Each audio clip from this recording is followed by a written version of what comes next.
kong sabihin? Habang nagre-review po tayo, ay dinadagdagan po natin yung ating kaalaman sa pamamagitan ng pagbabasa ng mga relevant na mga legal basis na napapaloob po sa ating DepEd order. Kung hindi man DepEd order, pwedeng mga Republic Act or any other issuances na maaaring manggagaling sa mga attached agencies kagaya po ng Civil Service and the Commission on Audit, no? Kasi sa COA naman nagbibigay din yan ng mga important guidelines na patungkol naman sa management ng mga resources. At bilang isang principal, napapaloob po yan sa ating domain number 1 na trabaho, leading strategically. I would like to share with you the different guiding principles along the PPSSH. Unang-una, ang PPSSH ay pinalitan nito ang naunang guidelines or mga indicators of a performance ng isang principal. Ano yung pinalitan ni PPSSH? Anyone? Sir, parang NCB SSH po ba? Parang gano'n. That's right, no? Yung NCB SSH, no?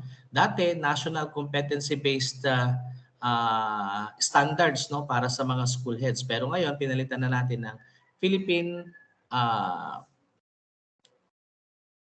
Professional Standards, no? PPSSH for school heads, no? Yan po yung ating PPSSH na pumalit, no, doon sa ating NCB SSH. All right?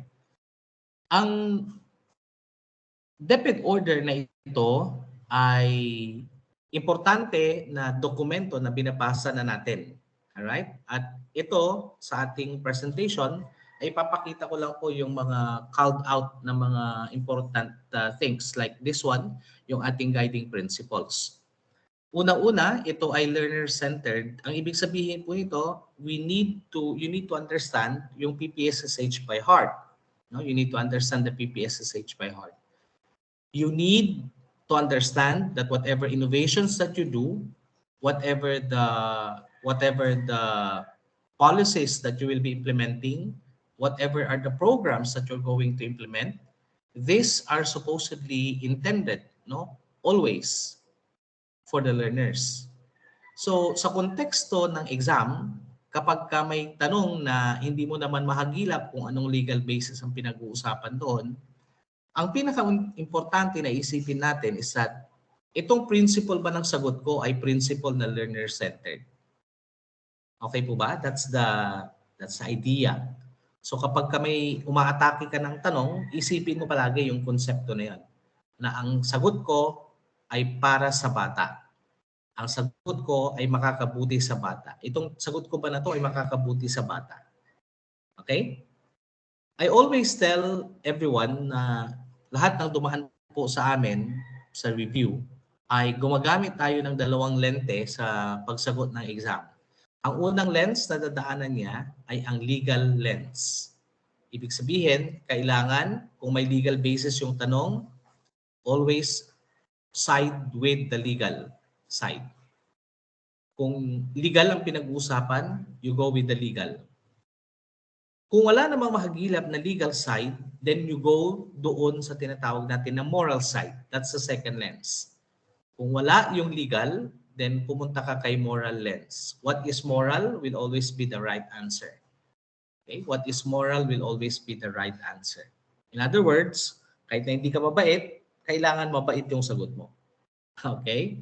Kahit na practical yung nasa isip mo, practical may not always be the one that is ideal. So pag sumasagot ka ng tanong, what is ideal should be the priority over what is practical. Naintindihan po ba natin? Okay, malinaw po ba yan? Just to give you the point, no, na ganun po yung trust na kailangan po ninyong i-practice so that pag nandun na kayo sa exam, ay alam nyong lente ang gagamitin ninyo. Okay? Always, pag moral ang pinag-uusapan, learner-centered. Pangalawa, emphasizes on building and strengthening a network of stakeholders for school and people effectiveness. In the diagram showing the PPSSH guiding principles, makikita po ninyo doon yung school and people effectiveness. Ibig sabihin, bilang principal, tinitignan mo ang effectiveness ng school program implementation, but at the same time, tinitignan mo din yung people effectiveness natin. What do I mean by that? Yes, the school has a target, but kung may target ang school, hindi dapat mo ding isa-sacrifice ang ang ka how do you call that? How do you put that? Ang better position, no, para sa ating mga for the lack of the better term. Ibig sabihin, kung ano yung target ng school, hindi dapat mo sinasacrifice yung mga para sa mga guro or para sa mga tao na hinahawakan mo. While it is true that you are supposedly to target school goals, importante pa rin na meron kang aspeto na ang mga teachers mo ay hindi napapabayaan ng people effectiveness. Pangatlo, reflects understanding of problems and issues at the school and the need to address them. No? In the strategic planning, napaka-importante yung pag-intindi sa mga problema ng school, saan ito nanggagaling, anong data ang magsusupport nito, anong data ang pinanggagalingan yan. Na? Because understanding of the problem will require you for the understanding of data analysis na available. Ano? Ang pangatlo kasi na punto dito ng guiding principle ng PPSSH is that how you do strategic planning by understanding the problem and issues at the school at the very basic level. And that would require data. No? That would require your understanding of available data. Pang-apat, it focuses on developing high-quality instruction, developing a strong school culture, and ensuring job-embedded professional development for school personnel. Yung pang-apat na ito na guiding principle ay pinagsama na niya yung domain number 3 at ang domain number 4. No? Domain number 3 will require you to be more inclined in terms of the provision of technical assistance along teaching and learning. And domain number 4 naman ay ang yung kaalaman mo on how to ensure development ng ating mga school personnel, both the teaching and the non-teaching personnel. Reflects values and concepts important in promoting school success and regarding supervision as a crucial organizational behavior in school management.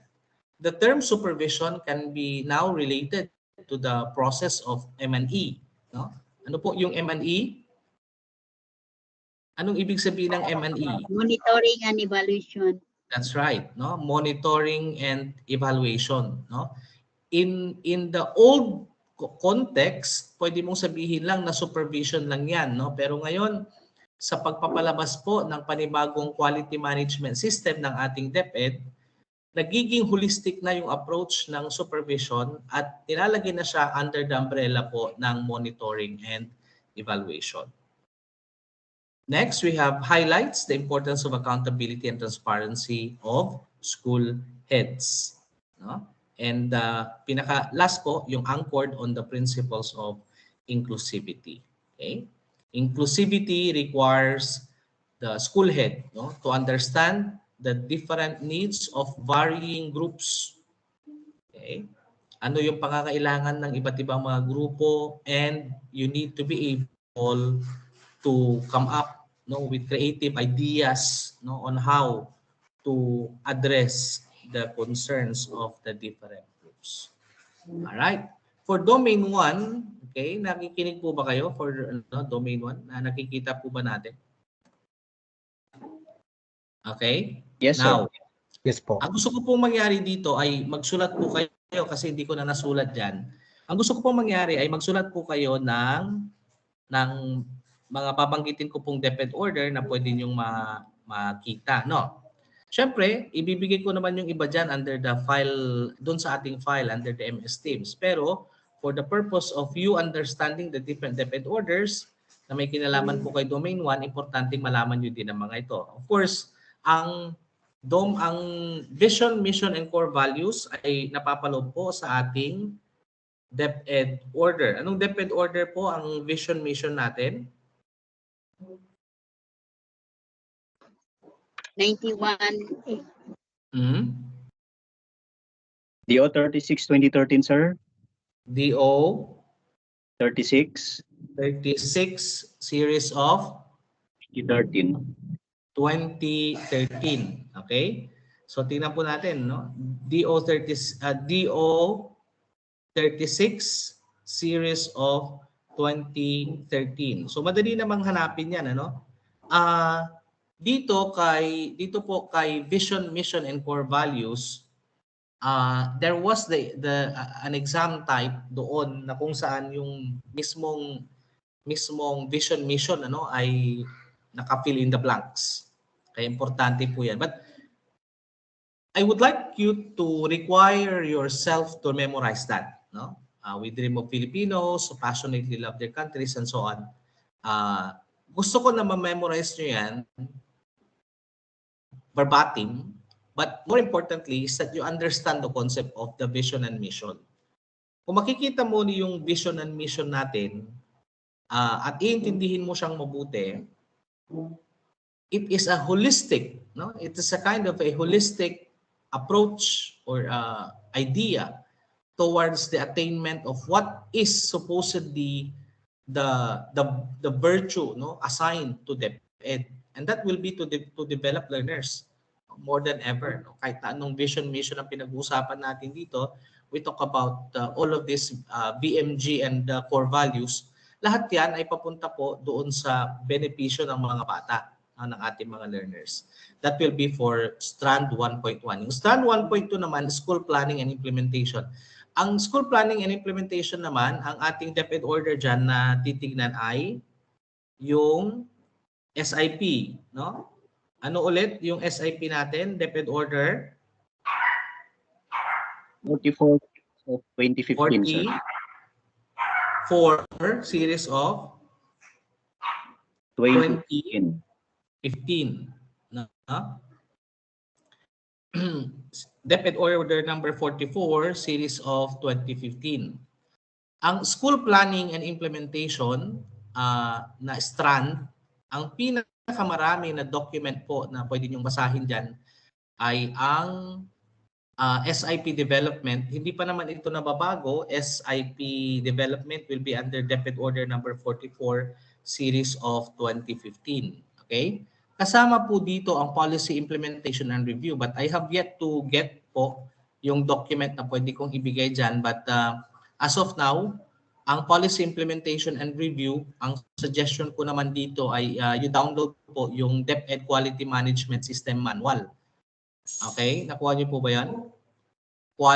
DepEd Quality Management System, QMS. Okay, that will be for 1.3. Yung 1.2 ay SIP, ang 1.3 naman ay QMS. Nakuha na po ba? Naisulat na? Yes po. Pang-apat, okay, research and innovation. Meron ding DepEd order itong research and innovation. Yung research management guidelines ay pinalabas, kung hindi ako nagkakamali, ng 2017. So, isulat nyo po dyan yung research management guidelines. 2017 yan. I'm not very sure with the anong number ng DepEd order dito, pero sigurado ako na ito ay naipalabas noong 2017. Okay? Research management guidelines. Ang program design and implementation kasama na ang learner voice ay makikita din po yung kanyang legal basis doon kay SIP. In fact, pati yung monitoring and evaluation processes and tools nakapaloob din po yon sa ating school improvement plan na DepEd manual. Which is why, kung kayo po ay magbibigay ng mas malaking time para sa inyong pagre-review under Domain 1, ang suggestion ko is that unahin yung basahin ng paulit-ulit yung DepEd order number 44 series of 2015. Kasi halos lahat ng nandito na strand under domain 1 ay nakapaloob po sa kanya. Okay po? Maliwanag po ba yan? I am going to provide you the copy doon sa file. Mag-upload po ako mamaya para sa mga sa iba't ibang mga attached DepEd orders na yan. Okay? I will not go with this kasi bibigay ko naman ito sa inyong doon sa inyong file, no? So you can download this if you like. I-highlight lang po natin dito yung definition po ng school leadership. From the early on definition, hindi naman nagbago kay Burns and some other leadership theories that are already emphasized during the session 1. Hindi naman po nagbabago pa ang mga yon, except yung mga newer or yung mga pinaka-latest na mga theories ay doon naman natin makikita yan sa additional document that will be provided po sa inyo, no? So school leadership or leadership per se is a universal human activity in which leaders influence followers to act in order to attain goals that represent the motives, the needs, the wants, hopes, and expectations of both the leaders and the followers. Without followers, there can be no leaders. This was particularly mentioned by James McGregor Burns in 1978. From then on, there are a lot of theories already, no, specifying the different leadership principles. Of all the different theories, pwede nating tingnan po ang mga sumusunod. No? Meron tayong managerial leader, no? The leader that is least effective of the 5 types that we're going to mention. No? They have the least influence and people only follow them because they have to. No? They're not in the position to serve others, but their only desire is to be served by others because they are in the position. So managerial leader ang tawag natin dito. They see others as tools to use to complete the objective of the day, and their weakness is on character development. So ito yung mga common na mga definitions ng isang managerial leader, and the characteristics are there. Ang second type ay relational. Kung kanina ay managerial, ang pangalawa naman ay relational. No? The relational leader builds relationships in order to influence others. So more than anything else, the kind of a relational leader will value the bond, no? Will value the relationship within the organization more than anything else. So this type of leader can actually sacrifice, no, a certain part of the goal in order not to, no, disrupt the overall inner relationships within the organization. People want to follow them because of who they are and on not what they know. No? They develop mutual respect with others and work well with them. The character is strong in this particular case, but their weakness is on not making the necessary sacrifices to develop their competency. Because they will be more focused, no, on building the kind of relationship within the organization. Type 3 will be the motivational leader. No? The motivational leader seeks mutual benefit for themselves, others, and the organization. They want to follow them because of who they are and what they know, and they influence others from the outside. And very particular, ang mga motivational leader po ay process-focused. They are trusted and deliver results for themselves, their families, their team, their organization, their customers, their suppliers, and their community. Okay? So, ang focus ng isang motivational leader is on influencing people, leading people, no? And getting the desired results.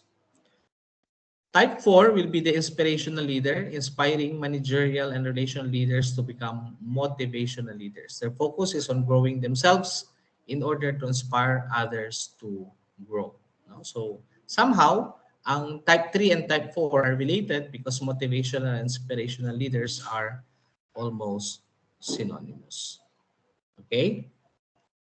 For type 5 naman, transformational leader, a transformational leader's passion and purpose is to transform others.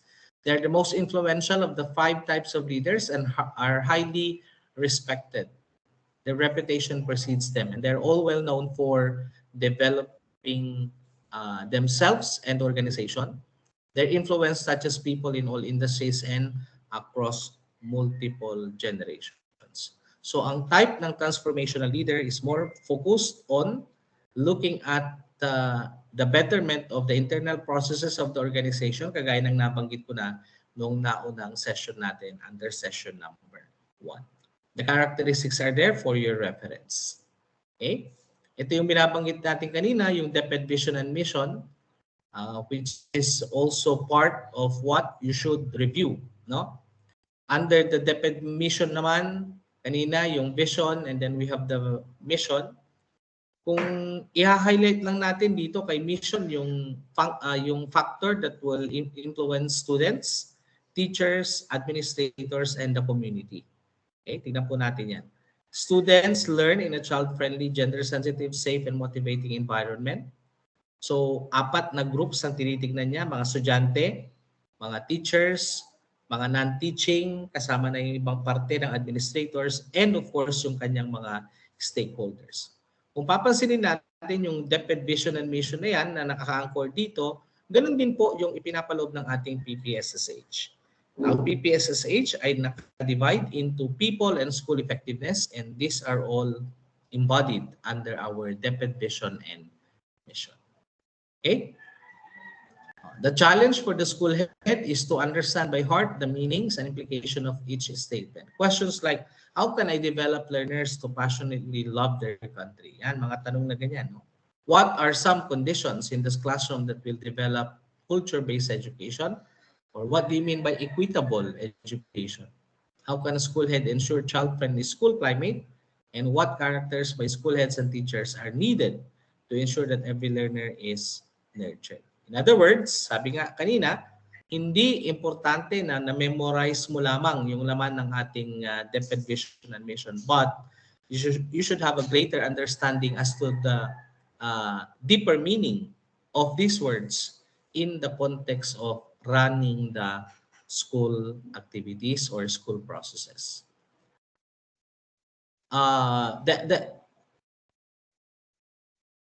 RA 9155 can be considered as the mother legal document that will define the functions of the DepEd and the different field offices. So makikita po natin dito na binabanggit natin ang kahalagahan ng RA 9155 because dito po nakalagay yung kanyang mandate, ang kanyang mga principles at ang definition po ng tinatawag natin na quality education, which is the appropriateness, relevance, and excellence of the education given to meet the needs and aspirations of an individual and the society. Lahat ng mga legal basis, lahat ng mga panibagong DepEd orders na ipinalabas, lahat po ito ay naka-anchor sa ating RA 9155, the Governance of Basic Education Act of 2001. RA 9155 among the old school people, ang tawag sa kanila dito, ang tawag nila dito ay principal empowerment because it defines the layer, it defines the different functions of the school head in relation to the hierarchy of the Department of Education. Okay? So among the different field offices, ang binanggit po sa RA 9155 ay ang mga sumusunod: the DepEd Secretary, the Regional Director, the Schools Division Superintendent, the District Supervisor, and most importantly, the School Head. Okay? Nakapaloob po yan sa ating RA 9155. And because we're talking about the function of the school head, syempre, babanggitin din natin, ito yung trabaho ng secretary, ito naman yung trabaho ni regional director, but of course, nandiyan din yung trabaho ni superintendent. The supervisor was also very special under RA 9155 because it specifies the need for a school district to have a school district supervisor and an office staff for program promotion. Okay? The school's district supervisor shall primarily perform staff functions and shall not exercise administrative supervision over school principals unless specifically authorized by the proper authorities. Okay? Ah, sino po sa inyo ang school head na as of now, may hinahawakang school? Si Sir Ruben yata yung isa. Hindi po, sir. Hindi pa. Okay. May I know po kasi hindi ko nakikita kung sino yung mga nandito na. May I know po kung sino sa inyo ang nakapaghawak na ng school? Opo. Ako po, sir. Si Ma'am Amera ba ito? Opo. Okay. Ma'am Amera, di ba meron kayong district supervisor? Tama po? Yes po. Hanggang saan ang ginagawang technical assistance ni supervisor sa inyo? Hanggang saan siya nakikialam sa functioning ng school activities? Yung kami po yung gina-observe niya, yung nagsusupervise siya, nagbibigay siya ng technical assistance sa amin. Pag nag-observe kami, nakasama siya, inter-observation, yun, kami yung binibigyan niya ng technical assistance. Correct, no? Yan, no? Kasi yun ang trabaho ni district supervisor, no? Nagbibigay siya ng technical assistance along anong area ang kanyang binibigyan ng technical assistance? Instruction, di ba? Instruction. Along instruction. Aside from that, wala nang function si supervisor po doon, no? Lahat na ng mga trabaho na yan ay nakaatang na sa isang school head. Okay? Ang district supervisor ay instructional and curricular supervision. No, yan ang trabaho po nila. Hindi po nila trabaho ang makialam sa principal kung paano gagamitin ni principal ang kanyang MOOE. Maliwanag po yan? Ideally, sir. Ideally, yes. Ay nako, tama po yan. Ideally. Kapag ganyan po ay you have the power. Kasi unang-una, ang accountability ng MOOE ay nasa school head. Hindi po na kay supervisor. Kung ano man ang technical assistance na binigay ni supervisor pero ikaw ang pumalpak, ikaw ang nalagot, hindi po ikukulong si supervisor. Si principal po ang ikukulong. Okay? Ganun po yun. Wala pong kinalaman sa administrative function ng ating mga district or even our education program supervisors. Hanggang doon lang po sila sa instruction. Tama yung sabi ni Sir, ideally. Pag sumagot po kayo ng exam, pag sumagot po kayo ng any kind of question na may kinalaman sa ganyang tanong, tandaan nyo po na hanggang instruction lang ang kaya nilang gawin na ETA po sa inyo. Okay? All the rest na kay principal. Kasi si principal, ang nakaatang sa kanya dalawang trabaho. Instructional supervision at administrative function. Okay? Walang administrative function ang ating mga supervisor. Yes, sir. Go ahead. Pero kasama sila sa internal audit ng COA. Yes, internal audit. Yes, audit lang, sir. Audit lang po. No, whatever it's only part of the audit. Pero in terms of yung day-to-day operation, no, hindi po pwede silang makailam doon. Okay? Hindi po sila pwede makailam. Naintindihan po? Okay, So be careful. Ito na yung sinasabi ko na karamihan ng mga practices sa field ay hindi po tumutugma kung ano talaga ang ideal. So yan ang sinasabi ko na kapag ang sagot mo ay nakabase sa kung anong pinapractice, medyo faulty po yung reasoning na yun. Okay? Huwag natin susundan yan. Ang susundan po natin ay kung ano ang legal, ano ang ideal. Okay? Baka kasi kapag sasagot ka ng tanong, naiisip mo yung mukha ng supervisor kapag supervisor ang pinag-uusapan at kung ano-ano ang mga actions na ginagawa niya na hindi naman po naaayon sa kanyang trabaho. Alright? Yan po ang tatandaan po natin. Kaya nga, ang pinipili namin, sana ang mga supervisor ay meron ding competitive exam. Ano po? Sana meron din silang competitive exam. bago po sila maging supervisor at nang sa ganun ay talagang maintindihan din nila kung ano yung kanilang trabaho. Ayan. The school head in RA 9155 ay siya yung bahala sa mga sumusunod no, na mga functions.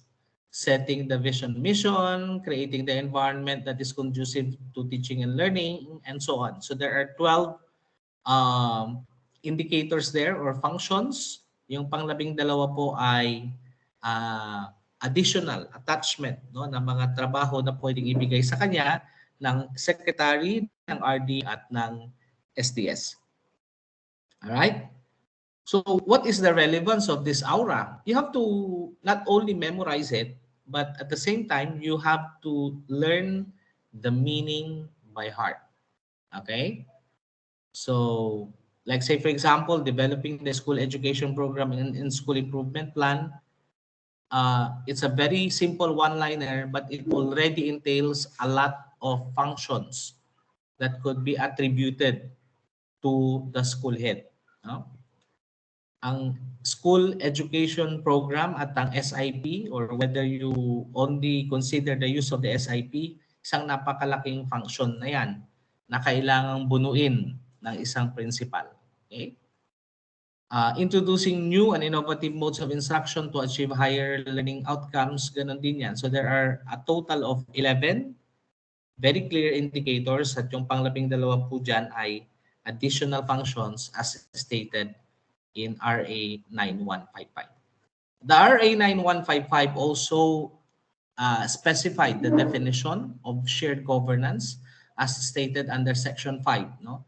Shared governance is a principle which recognizes that every unit in the education bureaucracy has a particular role, the task, and responsibility inherent in the office and for which it is principally accountable for outcomes.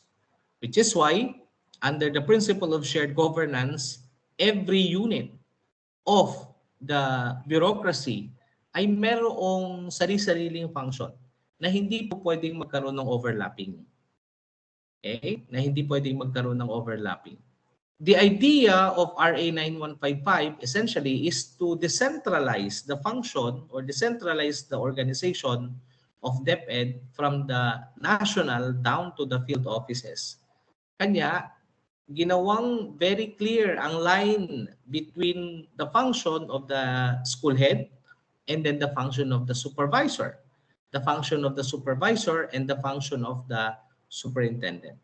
The function of the superintendent and the function of the regional director. And that's what we are following up to now since hindi pa nagkakaroon ng panibagong revision ang RA 9155. Okay? Essentially, you must remember that all scenarios during the test are built around these functions stated under the RA 9155. And it is a matter of how the aspirant understands, interprets, and practices these functions. Be careful with these practices because sometimes these practices are not aligned to what is ideal or what is legal, but based on practices that are considered to be the rule of thumb and not necessarily the legal interpretation of the guidelines. Okay? For the SIP, ito yung pininpoint lang po natin yung mga importanteng terms under the SIP of 2015. So SIP is a roadmap that lays down specific interventions that a school with the help of the community and other stakeholders undertakes within a period of 3 consecutive years. No?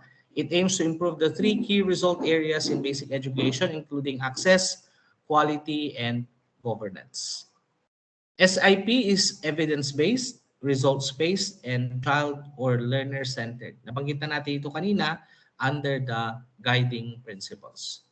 SIP is central in SPM and is prepared by the SPT or the School Community Planning Team. Either way, tawagin mo mang School Planning Team or School Community Planning Team, they mean the same in the context of the SIP of 2015. And it is the basis for the school's annual implementation plan. All right? So the guiding principles are anchored on the DepEd vision and mission, evidence-based, results-based, and child or learner-centered. The development of SIP requires innovative and systems thinking and a mindset of continuous improvement, or the CI. The formulation and implementation of the SIP shall involve the active participation of all education stakeholders in the school, such as school leaders or school heads, teachers, parents, community leaders, and the learners themselves. Okay? Ilang taon ang ating SIP? How many years ang kanyang implementation? 6 years 3 po. years. 3 years lang po, no? 3 years ang ating SIP. Okay? To operationalize the SIP, anong piniprepare natin? We prepare the year-by-year plan known as the annual Improvement plan. Implementing plan. Hello, sir. School Improvement Plan, SIP yun. Ang AIP naman ay Annual Implementation Plan. Okay? Sinong gumagawa nito? Sinong magpo-formulate? SPT, no? School Planning Team, School Community Planning Team. Okay? And they are anchored on the principle of continuous improvement. There are 3 phases in here that we will be following, no? Assess, plan, act, APA. Assess, plan, act. Mauna muna yung assess, then plan, and then act. After that, assess, plan, act ulit, no? So under the assess, we have the identification of priority improvement areas. Okay, and then we have general objectives of the school for the SIP are set, listening to the voice of the learners, analyzing school data and processes. Ayan. Involves massive and comprehensive data gathering. All performance indicators of the school must be accurate and not for display purposes only. Okay. Plan phase involves preparation and writing of the SIP and including the formulation of solutions and development of the projects. Project designs will be conducted under the plan phase. Act phase naman involves small-scale testing, then implementation of the solutions, and the constant checking of the progress of implementation is done. Finally, the reporting and the progress of the implementation to stakeholders is important and is done so using the school report card or the SRC. Sinong bumubuo ng school planning team? Ito po yung mga members natin. School head bilang team leader. Meron kang student representative, teacher representative, parent representative. Not necessarily the president of the different organizations, but the important thing is that they have the assumption coming from the organization that they will be representing the organization in the school planning team. All right? In the criteria of determining the priority improvement areas, meron tayong SUMF na principle. Meron kang strategic importance, okay, urgency, magnitude, and feasibility. Okay? So, ang school report card ay piniprepare pagkatapos po ng isang cycle ng AIP. So, pwedeng mag-present po tayo ng how many times are we supposed to present at SRC in the school? 2 po. Okay, 2 beses yan. Either pwede kang mag-mid-year, pwede kang Mid-year at saka year. in-year. Right? You have to remember, mga kasama, that the essence of preparing the SIP is to prepare the blueprint of success towards the school's achievement of its goals.